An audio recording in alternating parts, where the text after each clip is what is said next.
Once again, very good morning, children. And in Unit 4, prose part, an Indian American woman in space, Kalpana Chawla, there is very important topic for you. Okay, and what is this? This is 2 points: British English and American English. And for you, it's very important. Why? Because sometimes we become confused to see these words. Like, see here, color and color. Okay, सो ये दोनों colour जो है वो बहुत ही differently दिख रहे हैं. हमको ऐसा भी लग रहा है कि स्पेलिंग जो है एक करेक्ट है कि इनकरेक्ट है ना. तो इसके पीछे लॉजिक क्या है देखेंगे हम. ठीक है, ये आपको अपने कॉपी में भी करना है ना. मैं एक बार आपको एक्सप्लेन कर देता हूँ and rest all work is your. आप अपनी कॉपी में कर सकते हो. So let's see. Given below are some words that are spelled differently. Spelled means spelling उसकी डिफरेंट है. In British and American English, fill in the blanks accordingly. Okay, so number one, I want to tell you something that we Indian peoples follow English. Okay, we want to learn English, no doubt. Okay, because English is very important, but the main point or main thing in English is its differences, है ना.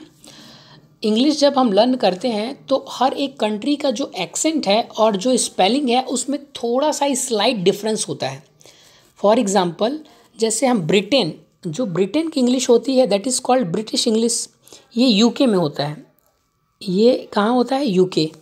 और ये है USA, है ना. USA, ये USA की English है जिसको हम अमेरिकन इंग्लिश कहते हैं, है ना. इसके अलावा भी बहुत सारी होती है जैसे कैनेडियन. इन सारे जो कंट्री हैं, यहाँ के जो नेटिव स्पीकर होते हैं वो नेटिव स्पीकर जो है अपने लैंग्वेज को अलग अलग तरीके से प्रोनाउंस करते हैं और समटाइम्स इसका स्पेलिंग भी लिटिल बिट स्लाइट चेंज होता है ना. तो कुछ एक वर्ड्स आपके लिए यहाँ पे गिवन है.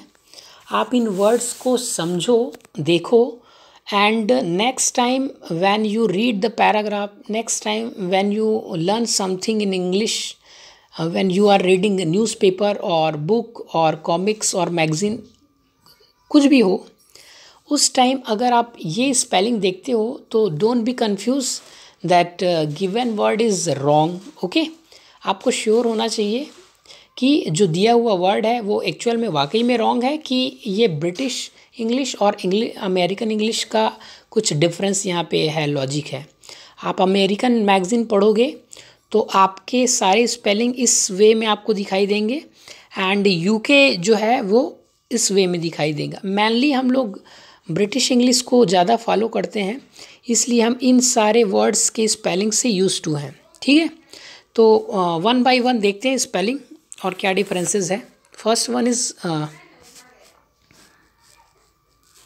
number 1 British English, number 2 American English. So number 1, first word is color. You can see the spelling of color COLOUR and in American English इस कलर का स्पेलिंग होता है COLOR. यहाँ पे U जो है वो U जो है यहाँ पे नहीं है. ठीक है, बट जब आप इसको इन दोनों स्पेलिंग को जो है आप करेक्ट ही मानोगे. अगर कहीं पे आप COLOR देखते हो तो आप ये नहीं कहोगे कि ये रॉन्ग है. ठीक है, ये अमेरिकन इंग्लिश में राइट है ना. तो ये बेसिक जो चीज़ें हैं आपको जाननी चाहिए. देखो यहाँ पे सेकंड वर्ड है लेबर एंड लेबर. सेम चीज़ है, सेम प्रॉब्लम. यू यहाँ पे है यूके या फिर ब्रिटिश इंग्लिश में यू जो है वो दिखाई दे रहा है, बट यहाँ पे यू जो है वो लैप्स है. Sorry. And third one is traveller. Traveller में क्या डिफरेंसेस है और यहाँ पे ट्रैवलर, यहाँ पे एक्चुअल में डबल एल है. ठीक है, और अमेरिकन इंग्लिश में ये सिंगल एल होता है. Okay, and number 4 counsellor. यहाँ पे you can see also there is 2 L, but in American English there is only 1 L. So get this point. Okay, and center again. What is the difference? Center in British English, CENTRE, last three words TRE and last three words TER, center. So both we pronounce same, है ना, same way में हम pronounce भी करते हैं, but the spelling is different.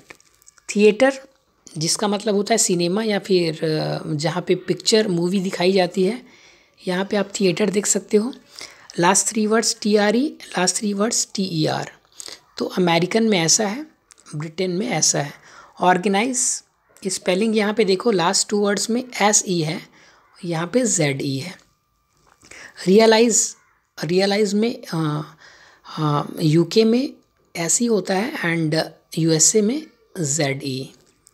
Defence में last two words जो है SE है, सॉरी CE है, और यहाँ पे क्या है SE है लास्ट टू वर्ड्स में. ठीक है, तो C और S का ही डिफरेंस है, यहाँ पे S और Z का डिफरेंस है. लास्ट वर्ड देखते हैं, ऑफेंस. ऑफेंस वर्ड जो है इसमें C है. ठीक है, ऑफेंस OFFENC है ना, और यहाँ पे वही CS बन जाता है अमेरिकन इंग्लिश में. ठीक है, सो बच्चों इस टॉपिक को समझने का जो मेन रीज़न है या फिर मेन कॉज है, मेन पॉइंट ये है कि आप ब्रिटिश और अमेरिकन इंग्लिश के जो स्पेलिंग है वर्ड्स के, उसको देख के आप बिल्कुल भी कंफ्यूज नहीं होगे, है ना. हो सकता है आप बहुत सारे बुक्स में जो है ये स्पेलिंग अलग अलग वे में देखो. ठीक है, so do not be confuse, okay, be sure. और ये आपको जानना भी चाहिए कि ब्रिटिश और अमेरिकन इंग्लिश में स्पेलिंग कुछ एक वर्ड्स के अलग होते हैं, सारे नहीं. Okay, so that's all for now, thank you. ये आप अपनी कॉपी में भी आप नोटबुक में स्पेशली लिखोगे, है ना. ये राइटिंग पोर्शन का है, ये भी आपको करना है. Okay, thank you.